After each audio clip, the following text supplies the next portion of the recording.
What's cracking, everybody? Welcome back to the channel. New video. Today I want to talk about,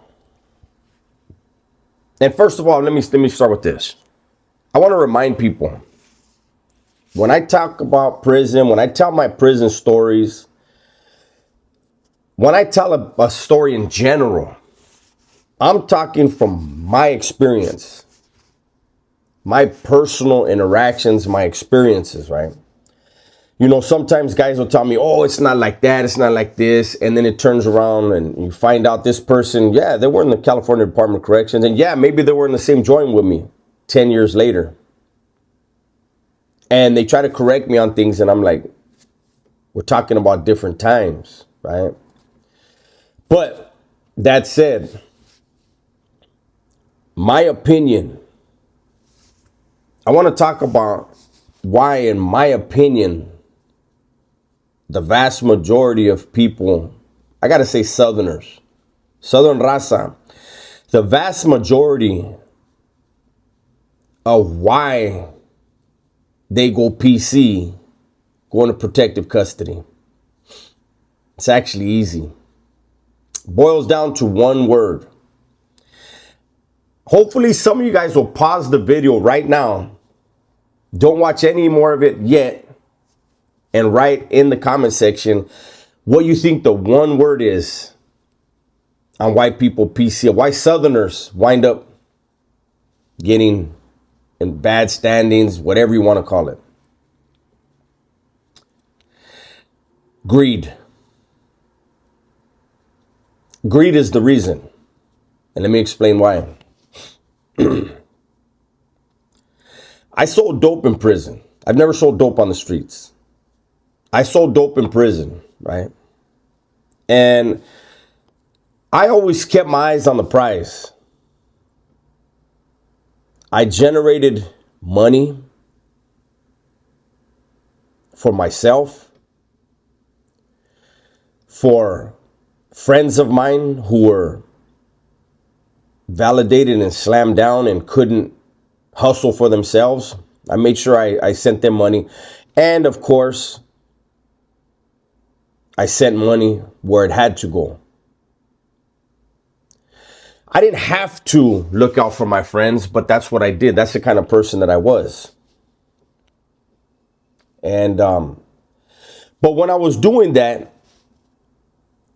I always knew to keep my eyes on the prize. I don't need to be greedy on paper. But I noticed that a lot of the dudes around me, they got greedy on paper. Let me tell you what I mean by that. It's more than a two-way street or two-pronged problem, right? But you have the drug addicts themselves and the drug dealers. And when they're both trying to be greedy, it leads to the drug addicts getting whacked or piecing up, what we refer to as locking it up. Okay. So obviously, a lot of these guys that have a habit are dope fiends. And there is a humongous difference between a tecato and a dope fiend. A tecato knows his limits, pays his bills, takes care of his business, does what he has to do to make sure he can stay well, party when he can, but he doesn't let the dope control him. A dope fiend is controlled by his habit, his addiction. And those are the guys that wind up in the hat. They will be pigs. They will try to get dope from every single spot they can. They hear there's a new dude on the yard hitting. They don't care what race they are. They're going to go over there and run a dead up. Flip side of that, the dope dealers. I've talked about this before. I didn't care if another dope dealer knew who my clients were. Like, they go to everybody. But you would have a lot of dudes who, they did not have a business mind. They were getting their hands on some dope, but they didn't know how to be dope men. They didn't know how to be businessmen. And they just wanted to have their books look nice. So they'll go sell to this guy Speedy over here. And they'll let Speedy run up a $500 tab on them. Well, I know Speedy owes me $250. Most guys I did not let get past $250 with me. Because if they leave, they only got me for $250. But they got this cat for $500. And you know what? His homeboy, who doesn't know any better, he owed him $700. And believe me, it's easy for these dudes to run up them type of debts. I used to go to homies and be like, hey, look, Holmes, we need to talk about who owes what, eh? Because I think a lot of you vatos are losing a lot of money. I know where I'm at. I know what I'm capable of losing. But I'm going to win way more than I lose. But I notice you vatos are letting people run big old tabs up, Holmes. Nah, homie, I got this. Don't even trip, eh? You know, I'm good. You know, they'll pay me, Holmes. And if they don't, what happens? Well, I'm going to whack them. Yeah, but how you going to whack them if they're in the fucking another yard already? They lock up in the middle of the night. And so it was greed. You know, and then here's another thing. And this thing I was thinking about, it applies to the streets too. And those who are doing what I'm saying. Anyways, so, you know, I used to make it a point in there. If I was in a position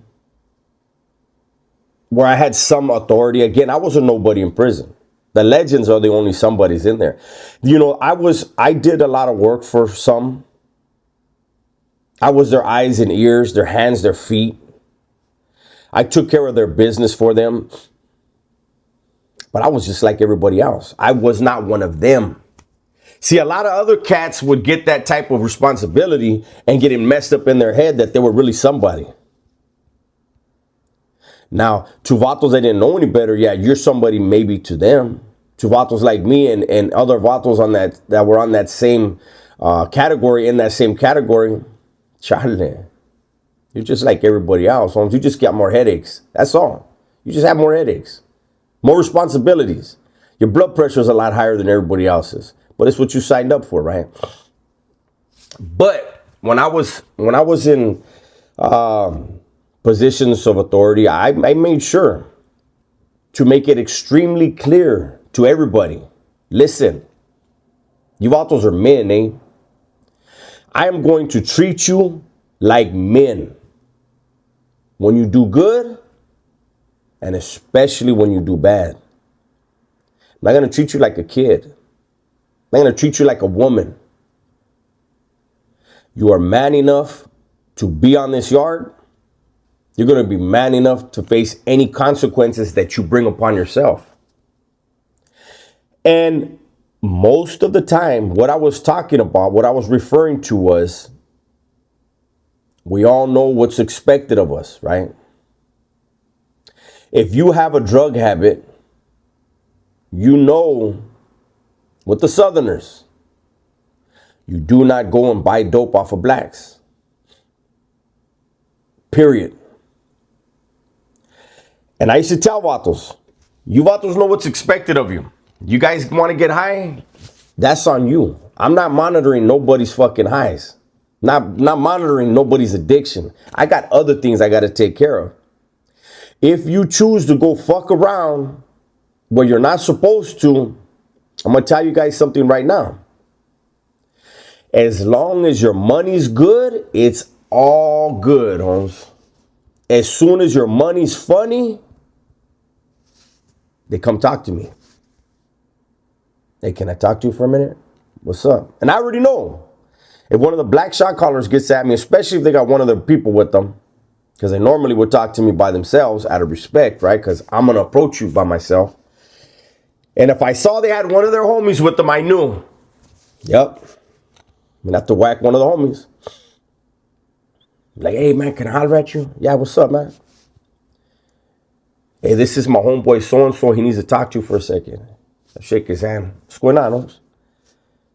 Hey, you know your homeboy so-and-so? Yeah. And well, he owes me some money. Okay. Well, I don't pay debts. He pays in blood. I remember one time I told one of the blacks that it was a kumi. And the kumi shot caller called me over. Me and that dude were actually pretty cool. He calls me over and he had he kind of was smile on his face. And he introduced me to one of his homies. And same scenario. Hey, you know your homeboy so-and-so? Yeah. He owes me some money. I said, okay. He's paying in blood. And he said, what do you mean? And the Comey shot caller started laughing. He said, what do you mean he's going to pay in blood? I said, he will leave the yard on a gurney. I don't pay nobody's debts. And he said to me, yeah, but his blood don't mean nothing to me. I said, you shouldn't have told me then. And the Comey shot caller's laughing and he said, I told you. If you tell these guys, they're going to whack them. They're not going to pay the debt. I said, you should have been more patient. You probably would have got your money. But now that you approached me, there's two things. He's going to get whacked. And I know he's on the yard right now and he knows you're talking to me. So now he's a threat. So we'll deal with it. But you'll get paid in blood. And it's always like that. Even out here, these vatos that want to be paying for certain things, they want to pay to play. All right. When the money gets funny, the piper don't care.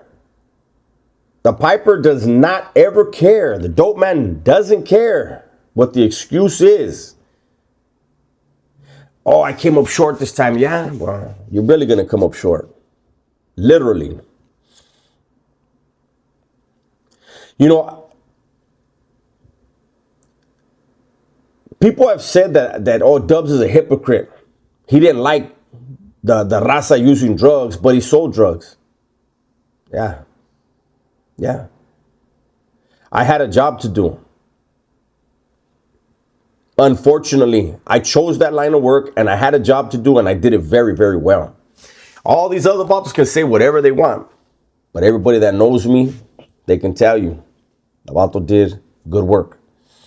The vato made a lot of money and took care of a lot of people, even people he didn't have to. It was people he had love for, right? And I hated seeing raza use. I really did. But again, I had a job to do. And I used to tell people, don't make me do my job. Be men. Carry yourselves like men. Conduct yourselves like men. I got all this stuff over here to pay attention to all the time. Every day there was something at hand, something to take care of, some evil scheme, some evil ass plot that needed to come into fruition. And there we were in our corner of the yard, plotting, planning, executing these horrible ass things. And here come these guys over here that are pigs, the dope dealer and the addict.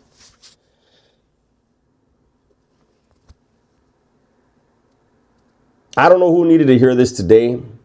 I know there's a lot of people that struggle with addiction. I had an addiction to a criminal lifestyle.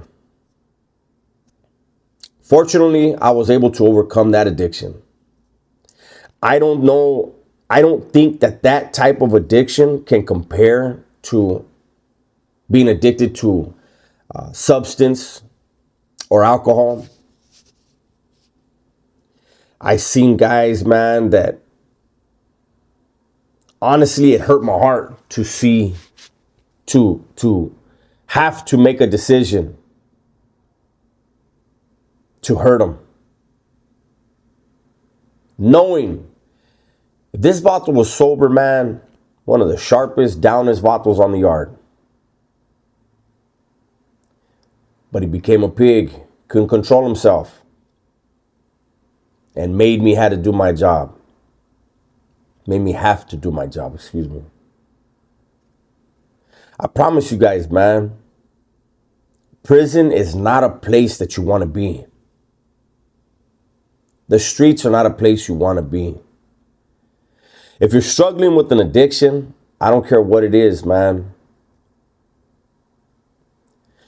There are people in your life that are more important than your habit. Focus on them. When I was mentoring people in self-help, I used to tell them, if you don't give a fuck about yourself, find someone in your life that you do give a fuck about and put all your energy into them. Make them your priority, and along the way, as you value them so deeply, you're going to find value in yourself. We all have something, man. Something that's more important than us. Something worth fighting for. Pay attention to that, man. And you don't even have to tell that person, hey, I'm going to change for you, because they don't want to hear another broken promise. You just solidify it in your heart and mind. I'm going to prove to them. I'm not going to tell them nothing. I'm going to prove to them how good of a man I am, how strong I am. And you make it happen. That's my video for today, man. Hopefully you guys enjoyed it. Everybody, please be safe, be smart, and tell the ones you love that you love them, man. I'm out of here.